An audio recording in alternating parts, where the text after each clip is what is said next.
you presenting something. just chat first? Well, yeah, what I thought was maybe we should just chat first. And then after, we could show some stuff. Sure. As I mentioned to them, I didn't prepare anything, no PowerPoint presentation or anything. PowerPoint sucks. Yeah, exactly. But I think it would be really useful, and from what I gather from Goodney, one of the goals of the meeting discussion today is for you guys to find out what my experience is like being a user. And I'm happy to share that, and in that process, I'll probably learn a whole bunch of things, I'm sure. Yeah. Yeah, I think that would be, at least from my perspective, that would be super valuable. Of course. Yeah. Yeah. Right. So we can plug in later, I guess. Sure. Yeah. That sounds good. All of mine. Cool. Rowan, feel free to just jump in when you have thoughts. Yeah, of course. Sounds Hey, Rowan, nice to meet you. Oh yeah, you guys never met? No, I haven't. Maybe in person or something. Friends from the internet. Yeah. cool. So where do you sort of want to start? Are Yeah. there aspects on like Sure. what we're doing or? Well, I first want to thank you guys for inviting me out, because Yeah. I really, really enjoy working with smart people. And all of you definitely fall into the category of smart people. So, and it's really helpful for me and stimulating for me to be able to work with people who are doing stuff at the cutting edge. Like, in my opinion, you guys are there on the cutting edge. So, so thanks for inviting me, and many thanks to Dom and to Goodney both for helping me in every step that you have and getting me up to speed and running. It's good to have you on board. Yeah. But so just a little tiny bit of background for those of you who don't know me. My undergrad degree was in geophysics. And then after that, I moved on and did geology, and I studied volcanoes for a long time. And then when I finished my PhD down in Seattle, University of Washington, I went back to geophysics because the places to get a job was with geophysics firms. So I've worked for a variety of geophysical data acquisition companies, either airborne or ground-based acquisition companies. I've worked a lot on the side of geological interpretation of geophysical data and models. And that's really where I've sat for most all of my career, is being the geology guy who can speak geophysics and being the guy who understands enough about geophysics that you can translate it to the geologists. And that's been a really good spot for me. And that's kind of where I want to remain.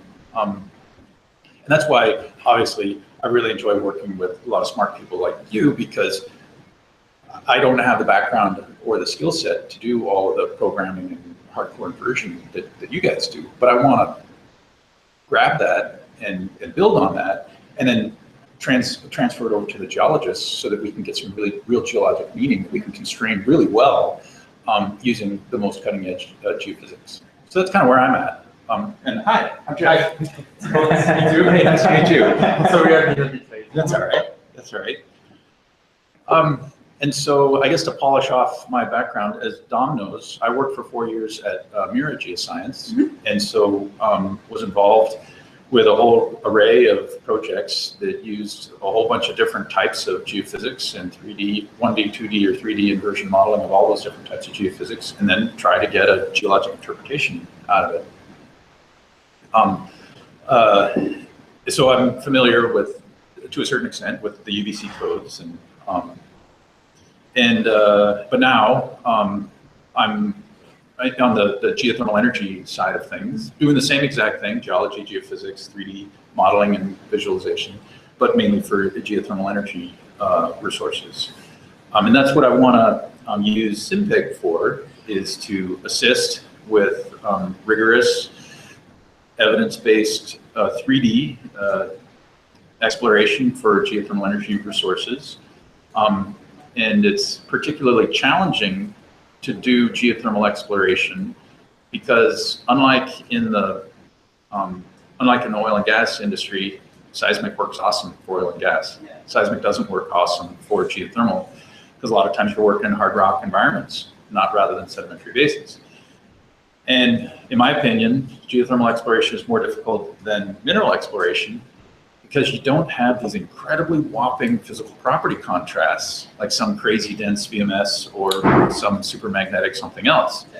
And so what you have to do, in my view, is that you have to use all your geophysical tools in your toolbox, along with as much geology as possible, to try and build that 3D geoscience framework where everything fits together and gels. It's a real hard sell to people who don't understand or have never been, have never considered that approach before. But I think it's the best approach. As you guys all know, there's no one, what do you call it, the silver bullet method. So we've got to use them all. And in the geothermal industry, there's resistance to a certain extent of doing things in 3 dimensions. But luckily, you guys have all helped create the tools to do geophysics in 3 dimensions, and their tools to do geology in 3 dimensions. So I think that's the direction we all have to go and keep pushing the laggards to get up to speed. So as far as my experience with SimPEG, it's great that it's originally based on the UBC set of codes, because for anybody who I talk to who has a familiarity with UBC and the codes that were developed over many years by Doug and his group, I can just tell them, hey, SimPEG is this fantastic thing that's just like the UBC codes. It's based on the same equations and know-how and everything, but now it's open source. That grabs people's attention and makes them interested and automatically gives it some street cred, which is good. And I've talked to a number of different organizations to try and get them interested, because I'm in a position now that if I want to do more of these projects, I got to get anybody else interested and excited about it. And if they want to call you guys up and interact directly to use SimPEG on their own or adopt it and use it on themselves, I think that's a win-win for everybody. Yeah. So I've talked to, let me see, I can remember, I've talked to the US Geological Survey, the Nevada Bureau of Mines and Geology, which is the State Geologic Survey of Nevada, the Utah Geologic Survey. And in those 3 groups, I've either spoken with geophysicists who work with them or with very geophysics savvy geologists who want geophysical understanding. And they've been very positive about SimPEG, which is great. I've talked to the Washington State Department of Natural Resources, which is sort of like the state survey there. They don't have geophysicists on staff, but they see the value. Who else have I talked to? I haven't talked to anybody internationally outside of North America yet, but those are the main groups I've been communicating with. So that's kind of where I'm at, I guess, with that sort of stuff. As far as my actual user experience, so I learned some programming back in university, but I'm not a programmer now. And so Dom has helped me out immensely by providing me with some scripts that will run a SimPEG inversion. And then it's up to me to make little edits to it. That works for me very well right now. I can imagine that for some people that might not work, because they might get scared off by that. It was overwhelming for me to, in order to get this whole process started, to do GitHub and source tree and Spider, and then you haven't even touched SimPEG yet. Yeah. But Dominic, you know, shepherded me through that, and it works. Yeah. It's a learning curve for sure. Yeah. And so for a new person, there's this terrible fear that you'll change one thing, you don't know what it was, and then it won't work anymore, because there's so many different, you know, knobs to turn and moving parts. But as far as once it does work on my machine, it's been fantastic, because I can, and the fact that it uses standard UBC file formats is great. because I can create, the mesh files and the ops files and all that kind of stuff, and try different things Outside. I do it outside, and then I'll say I'll change the grid size on the mag data that I'm going to invert. Maybe I want to do it coarse, maybe I want to do it fine. What's it going to look like for the difference in the inversion output? I can do that. I imagine anybody else could do that as well. So that's not a showstopper already, which is great. As I learn more about what changes to make in the script, then I can test other options, whether it's changing the depth weighting or changing something else, because there's so many different dials to turn. Yeah.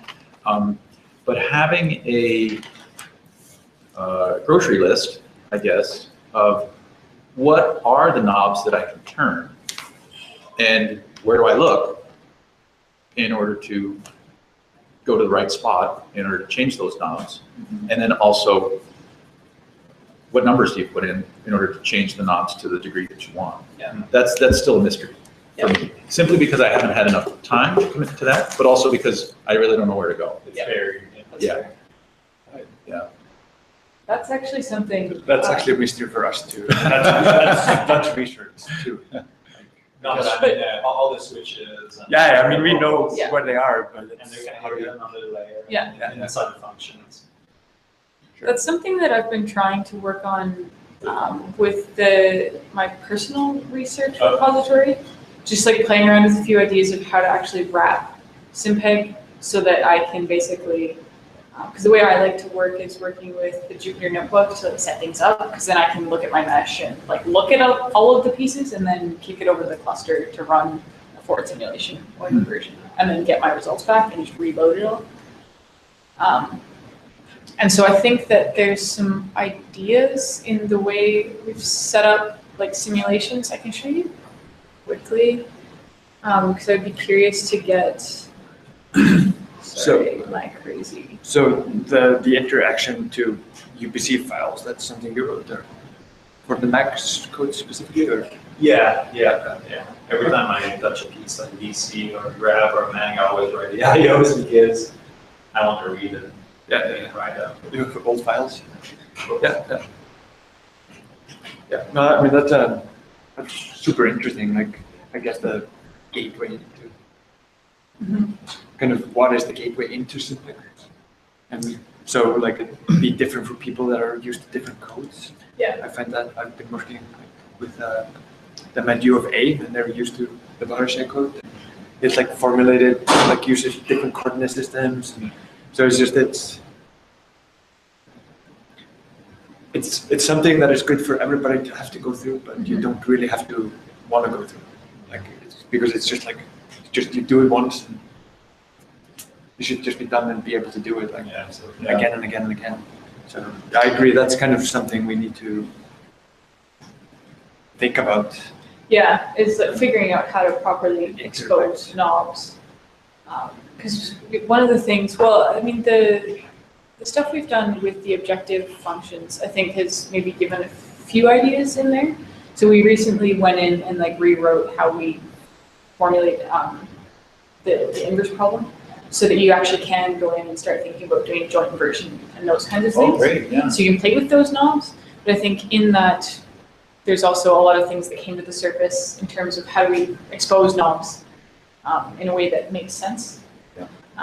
So that's also just documentation, right? And it's maybe because Yeah, you just that's don't know Yeah. that they are there. Yeah. If you know how to interact with it, that's this is all the things you can do and how to interact with it. Yeah. That might just be easy.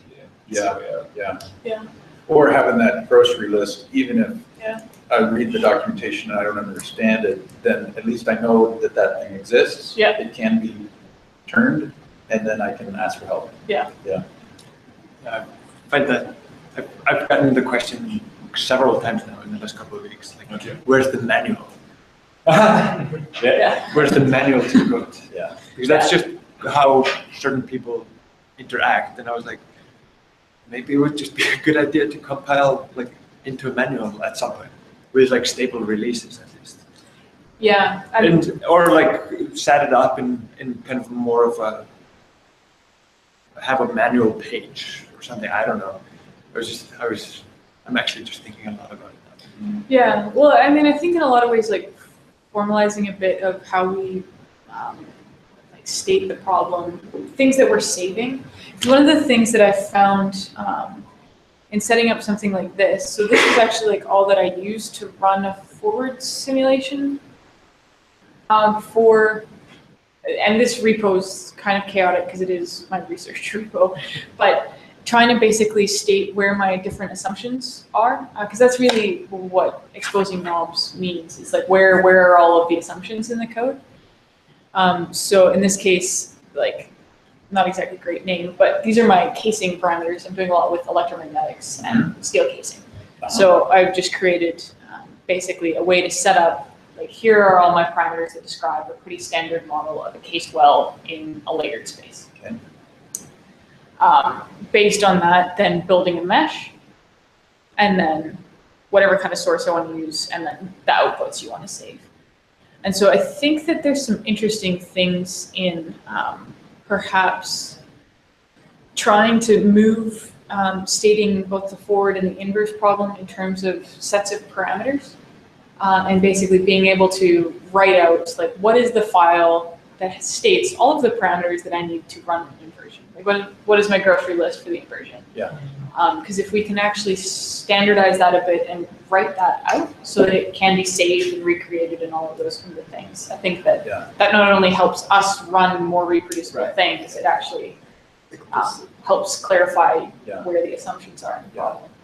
I did, I'll mention that as a newbie, I did read the paper, what was it, the 2015 paper? Yeah. And I found it very helpful, very insightful, but I didn't feel that that had the grocery list in it. Right. Yeah. But that was great, and I would recommend anybody who wants to start with SimPEG to read that paper because it provides the overview. Yeah. Yeah. It's funny because you kind of go into the way that the input file, you know, that the EBC uses, but you're right, instead of that being a static input file, it could just be a dictionary like a JSON, right? And you just like add as many arguments as you want, referring to that shopping list. Like, I want to hit this one, this one, this one. Just add them all up. Yeah. And then somehow the code just compiles it all and run the forward or the inverse. Yeah, and because what that looks like in terms of, and this is again a little, maybe I'll show you the mesh. And so, yeah, what this looks like is, you know, you document each of your properties. And these are the things that I need to save to recreate it.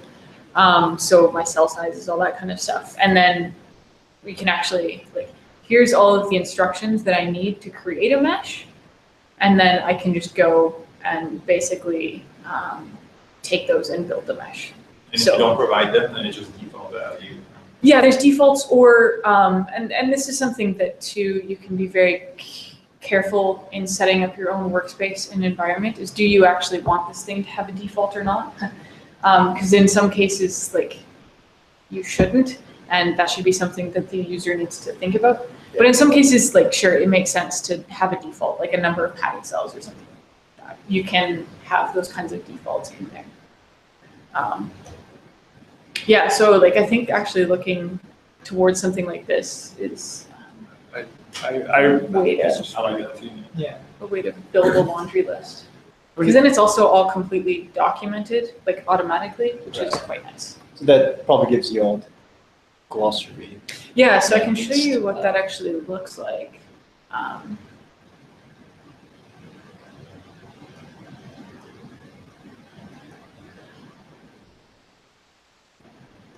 Yeah, so if I go in and then look at my mesh, it goes in and documents all of the knobs. Yeah, I think that's probably what you want. Like, those are all the knobs that can play with that. It could be overwhelming at least, but that's the reality. Yeah. Yeah. So this is using the property. Yeah, this is using properties. Yeah, we can, probably something we should put on SimPEG's kind of priority list is to propertize a lot of the things, because it is such a powerful package. Yeah. So it's essentially just it's a tool that 3.0, I guess, is developing. And it's just meant to make the coding more consistent and make some tasks in the coding, adding like documentation and making sure that you can save them in a consistent way, for example, just takes care of it for you. So it's like an enforcement tool of you doing the coding properly. Yeah. So it's, I think it would be like with most of the classes, SimPEG would be super valuable. Yeah, one of our developers, Franklin, has been working a lot on the properties repository, and that's in the one of the drivers of that is an open mining data format, which has gotten buy-in from the Global Mining Standards Group, the GMSG. So there's that acronym, the open mining format, is something that we're working with a lot of vendors in the mining space to try and get more consistency around data transfers between the various packages. So over the past sort of 6 months, we've gotten to a version like a 0.9 spec, which supports like point clouds and drill holes and surfaces and tensor meshes or regular block models. So it's a pretty cool place, and there's sort of a lot more buy-in at the moment from some of the big vendors, including like Leapfrog and some of the other mining vendors. So that's something else that is sort of on the horizon, and one of the sort of bleed overs of that work is a really good serialization format that Franklin has sort of generalized into the properties repository. And so that means that we can potentially take advantage of some of that serialization work just by implementing properties throughout the code, as Kutney was saying. And that gives us better documentation, exposes some of the knobs that Jeff, you were asking for. And it also like errors if you don't put a doc string in it. So you can't actually write the code, like the developer can't write the code until they've documented their stuff, which is a good thing. So that's just like some of the things that are on the go from my end. And yeah, I think absolutely getting properties more involved, and it's a pretty light thing, and it's really just documentation and sort of explicitly stating assumptions and where they are. Yeah. So. Okay, sounds great. And I'll ask Franklin in the next few weeks to give a bit more of a talk on that to our community and sort of how it might be relevant here. Yeah, That'd be great. Have you guys had a lot of other universities start to adopt SimPEG and try it out, use it and test it and that sort of thing? There are people who are involved at Colorado School of Mines. Great. And so there's like, in particular, Joe Capriotti has been contributing some code. There's people that I think that are using it, or at least sort of keeping tabs. U of C, there's a couple people who are interested. So it's starting to make its way out. That's great. Yeah. Okay. Yeah, Goodney had mentioned to me that Colorado School of Mines was interested at some point. Yeah. And, I was intrigued because they've done some work in the geothermal energy space, and they've done some work with the U.S. Geological Survey on some projects in Colorado. Yeah. Some hot springs, trying to probe the subsurface. If they could use SimPEG, I think that'd be fantastic. Yeah. Is that with Yagwa's group I or? don't remember actually. Okay. I don't remember. There's something else. Yeah, there's like a resource, more resource oriented. Yeah. But I don't know. It's definitely not yet. Yeah. And so the main applications you've been using, is it MT and then potential fields? Those. I've been using potential fields. I think for MT applications, I'd want to partner with somebody. Yeah. But the 3D geological interpretation of an MT model result is something that I'd very much like to do. Cool. And then incorporate that with geological information. Okay. Yeah. Yeah, nice. What are you using for 3D right now to manage to do your interpretation? For Like seer mesh, in 3D, what 3D software are you for visualization, Yes. I'm using Geoscience Analyst and a 3D design software called Rhino. Okay. Rhino's a software company in Seattle, and they make a software where you can build anything.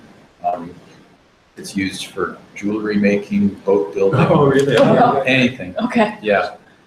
And so, yeah, it originally came out of the AutoCAD world.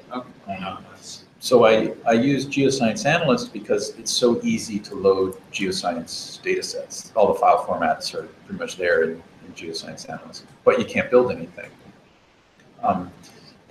So I build stuff in 3D, like 3D fault surfaces, topography, interpretation of a geophysical model. Mhm. I build all that in Rhino, and then I can visualize it in either platform. Yep. Like for example, Rhino, you could never import a GeoSoft grid file unless you wrote your own, thing to import it. Right. So I just use both as needed.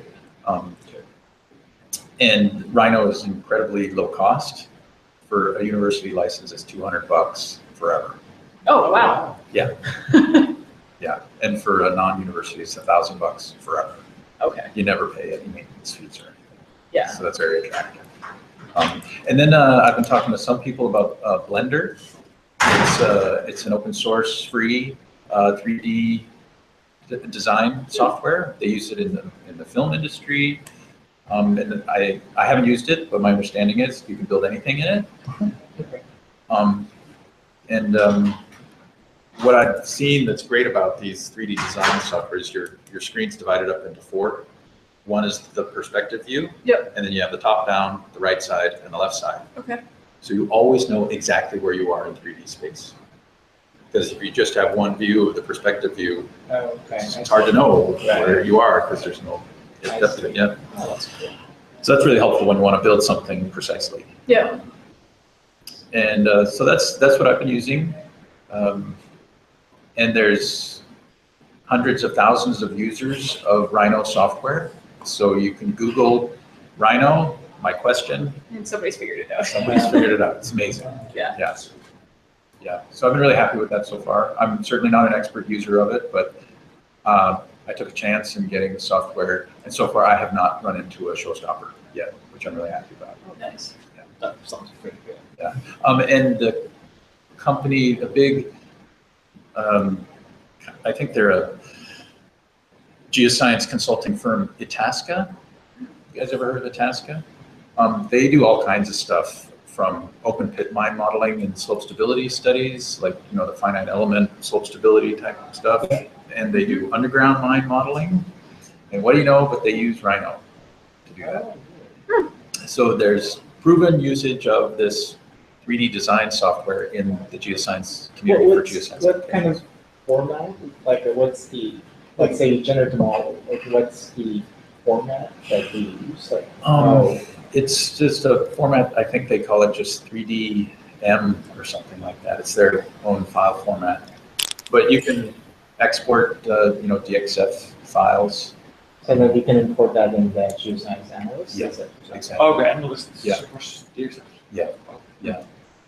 So I've tried to limit myself to GIS shape files, text files, DXF files, and the occasional surfer grid file. And I think that's about it. And if I keep my life simple like that, it takes away a lot of headaches. Yeah, no kidding. Yeah. I don't know, but that's great. So it's like the same thing with AutoCAD where you can snap the points that kind of thing. Yeah, So, for sure. Cool, for $1,000. Yeah, for $1,000. Have you tried Blender? I haven't yet. And if I would have found out about Blender before Rhino, I probably would have tried it. What I've read on the internet is Blender, it has less documentation and it's a little bit more of a steep learning curve. Okay. It's also, I mean, I haven't really used Blender. It's more of a kind of visual design. It doesn't have the snapping mode, and you don't have it.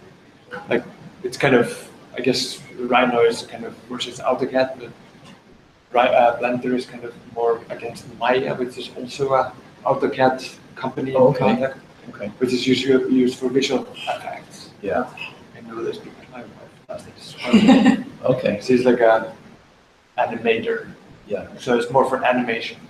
So you can like, you'll take the mouse and you'll just like paint stuff on. And I'm like, how? Like I can't fathom some of the things she does. But she can't snap out the grip. Yeah. Because I'm like, that's a total deal breaker for me. Yeah.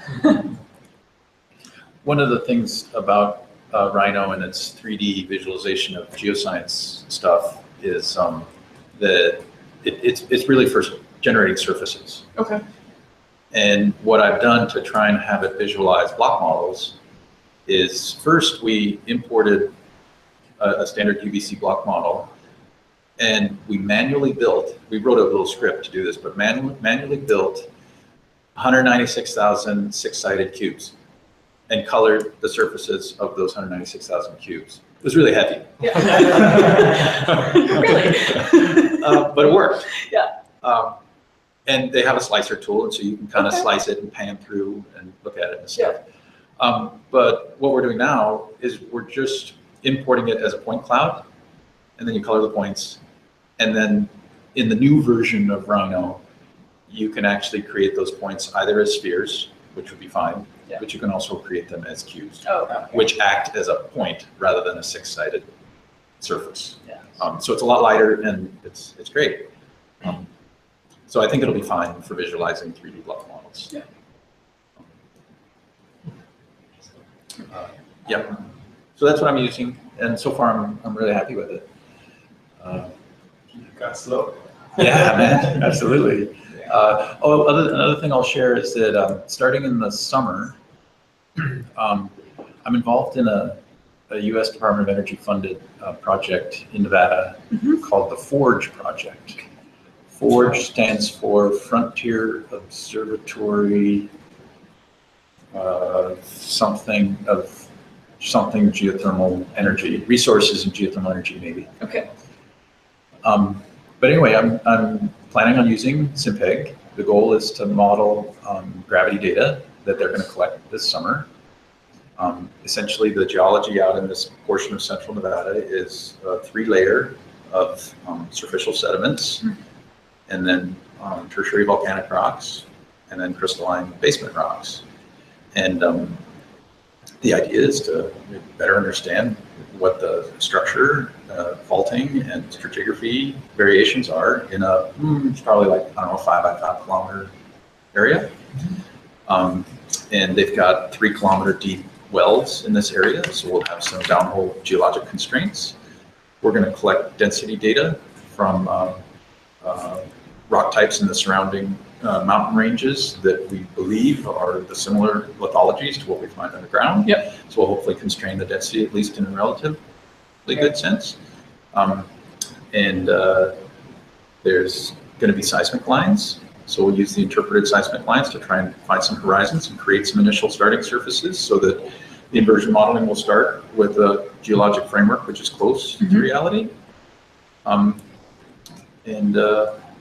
So that's the next big project that I'm going to use SimPEG for. The team's really excited. We're collaborating with Nevada Bureau of Mines and Geology, the U.S. Geological Survey, and a bunch of other groups. So I'm excited about that, and we'll probably lean on Dom a little bit for some help if that doesn't invade your PhD finishing too much. That would be very exciting to, and I'd be certainly very interested to keep in the loop on that and see. I mean, because there's a lot of things, I think, pushing on data more, and especially bringing in a priori knowledge from seismic and geologic settings. That's not something we pushed really hard on yet. Okay. So it would be great to get your thoughts and like use this as a bit of a scenario too to Yeah. bring that game up. That would be great. The vision that I have is I can take the interpreted 2D seismic conditions, post them vertically in Rhino, and then I can just digitize, the horizons. Yep. And then I'll just connect them up. Yep. You can do that in Rhino, build anything in 3D. And then I'll export those services as DXF. And then where I'm going to need some assistance is everybody's presentation about that the diamond project. Yeah, those scripts are already written. You created a three-dimensional geologic model with different domains, and then you use that to guide the inversion process. And so that was fantastic for me to see that, because I thought this can be done. And so I want to do something similar. We'll start out with a priori geologic model, populated with different physical properties, and then do forward modeling. Yep. And then maybe do some adjustments to the surfaces, which I can easily do in Rhino, and then do it again. Well, yeah. So I should ask, are there any obvious fatal flaws to that vision that you guys can see? No, like that's great. Okay, But okay, good. Yeah, we could go even more. Like, Yeah. It's, you can invert form. Like you generate the surfaces. Perfect. You can like say if you can generate a simple surface of like 3 layers. Yeah. Then you can even invert form. The surface itself. Yeah. Okay. You can invert for the location of the surfaces. Okay. Like probably fantastic. invert for the vegetation. Yeah, that's fantastic. So Incredible. It wouldn't be VPMG, it would be when you move the nodes, and at that, it would be personalized the same VPMG, Okay. the same style. Wow. yeah. So if you can have a pretty good initial model. Okay. Inverting. It's like a small steps, but Yeah. still. No, that's Yes. great. One of the other concerns with that inversion problem will be the basin sediments in the top layer are clearly not going to be uniform density. And what the spatial variations are in that, what are they? And are they too large such that they mask any sort of signal we're getting from down below? Because the density contrast between the tertiary volcanics in layer 2 and the crystalline basement in layer 3, that density contrast may be small. Right. And one of the goals of the project is that the crystalline basement is a whole bunch of different rock types. It can be mafic metamorphic rocks, quartzite, or granite. Yeah, all over the place, right? And their drilling objective is to target one of those rock types and not another. Right. So if, considering all of the goofiness going on with the density in the basin sediments and what's going on in the tertiary volcanics, Right. can we discern the different rock types in the basement? I think that's going to be a hard task.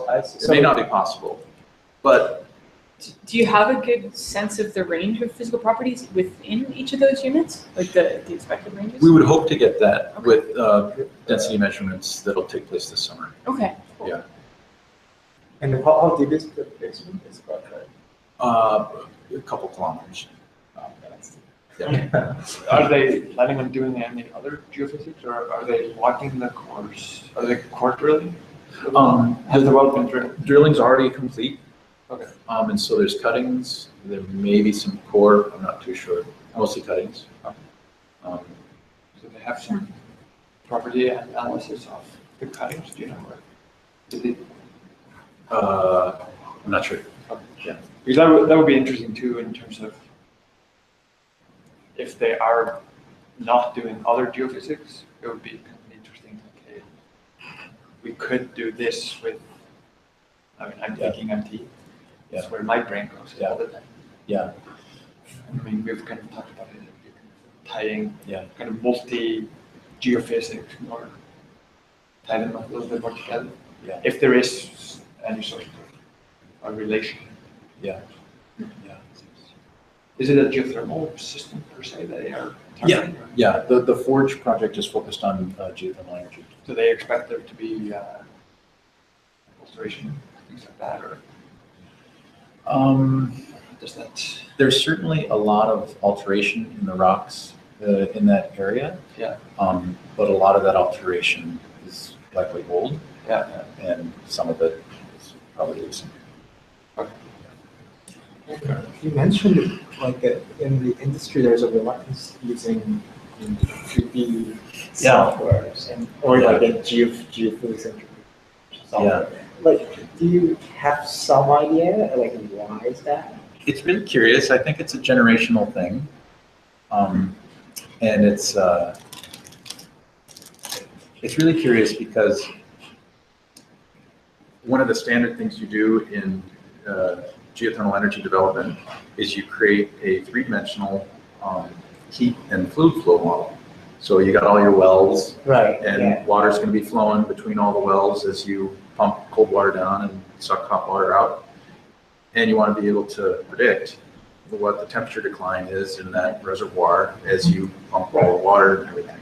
So everybody in the industry accepts that you do that in 3 dimensions.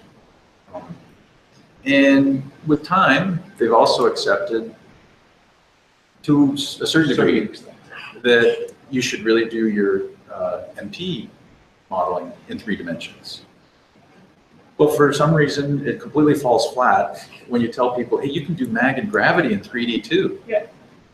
Most of them just either are satisfied with looking at maps of data or the occasional 2D GM-SIS cross-section. What I was visiting a couple South Asian countries, and what they're mostly doing is they make a 2D section and then make a parametric model. And I'm not sure what was the name of the software. And they kind of make a parametric model to fit this like a really smooth curve. Yeah. So that's what they were doing, and then so I was just like curious, kind of because like there are quite a bit of software available, like even UBC software. Yeah. The damming license is free, and I wasn't just like I wasn't quite sure why people like why there's a reluctance to use. Part of it is, as I said, generational. Part of it is a software issue in that companies are reluctant to go 3D because they don't want to spend huge sums of money to buy, $100,000 software that comes out of the oil and gas industry, for example. Geothermal companies simply don't have that kind of money. And folks haven't really learned yet that there are other lower cost options. I'm the only person I know in the geothermal space who's using a 3D design software normally used to make jewelry to model geology. But I did that because I knew there was we had to do things differently. I think it's going to come with time, but and there needs to be more publications about doing potential fields in 3 dimensions in the geothermal space because there's not too many of them in order to convince people that turn on the light bulb and say, wow, we actually can do potential fields in 3D with geology and compare with all the other information. Part of the other challenge, of course, is there's not a routine acceptance of collecting rock property data. Okay. And if you get somebody who's savvy enough, who says, oh yeah, I can see the value of doing 3-dimensional inversion modeling of gravity and magnetics. Oh, but we never collected any density or mag-sus data, and I'd really like to be able to constrain it with real rock property measurements, but we don't have that data, so I'm not going to do it. Because the people who are savvy enough will say, well, totally unconstrained inversion modeling is okay, but I want to do it better than that. Oh, but I don't have the data that I need to really do it right, so I'm not going to do it. So getting people to more routinely collect density, mag-sus, and conductivity measurements as something that you just do is I think a road that we have to travel down and keep plugging. It's also, it's also time effectiveness. Like EM, Axel, I don't even know what it is, but that's what everybody asks me about. The analytic The plate modeling. plane modeling, Yeah. plane modeling, where you just go and you just fit the spikes in your data. So I mean, but it has value. It gives a lot of intuition into the data, but if you want more details.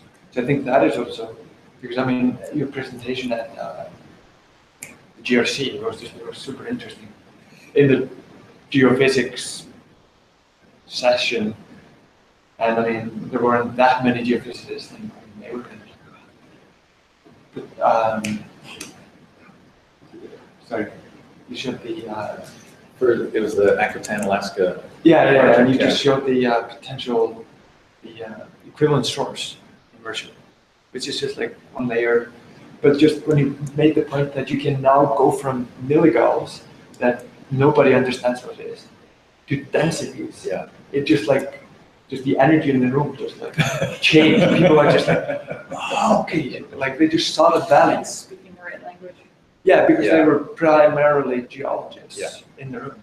Yeah. The geophysicists were, of course we do 3D. And then you make the point that, of course, we should then go to 3D. But even this like super simple geophysical tool just can bring so much value, Yeah. added value. Yeah. And just imagine what a 3D immersion that is well orchestrated and constrained, how much extra value it can Yeah. add. No, you're right. So much of it is about communication and translation. Yeah. Because talking about milligauss, it would fall flat with a geology-oriented audience. Even talking about density difference would fall flat.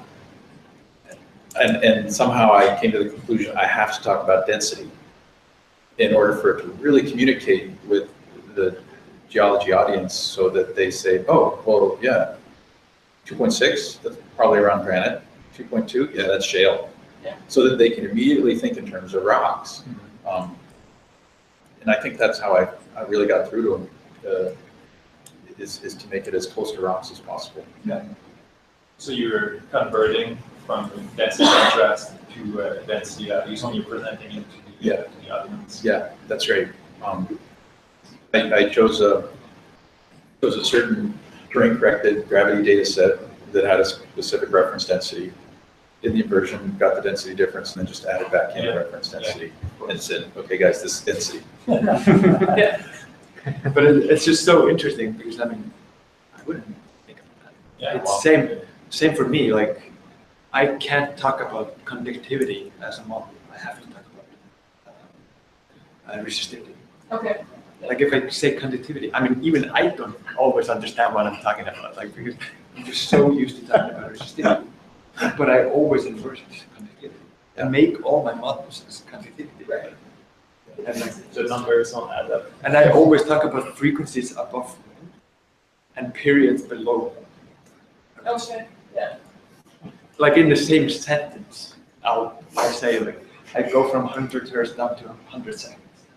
Like that's how I would tell it to people. And most MT people would be like, okay, that makes so much sense. But I mean, you've corrected me like so many times on that. Tiny frequency. Yeah, like when you're like, mixing them, like, but it's like it's just it's a simple relationship. I have sometimes a hard time when somebody says like 0.001 Siemens meter. I really have to think about like, okay, what is that in ohm meters? Oh, okay, it's 100 ohm meters. Yeah, it makes perfect sense. That's unaltered loud. Yeah. Rowan, I think you need to run. Is there anything else you want to bring up before you head off? No, so I was sort of like just taking notes while Jeff was talking, which was like really fun to hear both the onboarding sort of side of things, what tools you're using, and sort of where like our efforts fit into the sort of the wider community, which is always a really fun thing to hear. So I shared that doc on the SimPEG general Slack. Hopefully everyone has access to that.